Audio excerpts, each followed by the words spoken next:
Bienvenue à toutes et à tous et salut.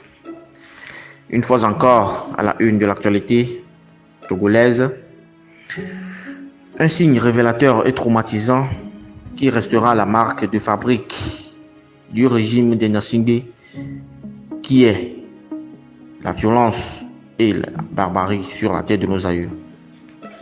On note qu'il serait toutefois injuste d'attribuer à ce régime autocratique et dictatorial le monopole de la violence au Togo. En outre, le Togo a été d'abord une nation coloniale et le reste soit sous la forme de caution à la violence militaire et donc une intrusion permanente dans la vie et politique de notre pays, soit sous la forme d'assassinats politiques ciblés, dont la plus symbolique est celui d'un président de la République en fonction qui était Sylvanus Olympio. Ensuite, le retour au pouvoir du président Gruniski et son idée géniale d'un gouvernement d'union et de réconciliation nationale en 1963 n'auront pas suffi à conjurer le phénomène de la violence qui continue de croître dans la vie politique et s'étend insidieusement à la société togolaise.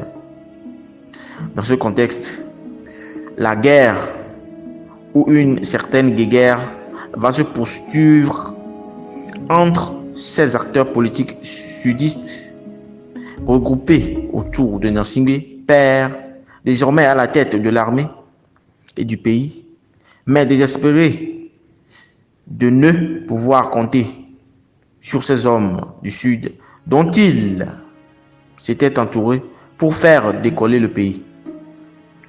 Plus occupés à des règlements de comptes personnels et aux intrigues de cour qu'aux affaires du pays.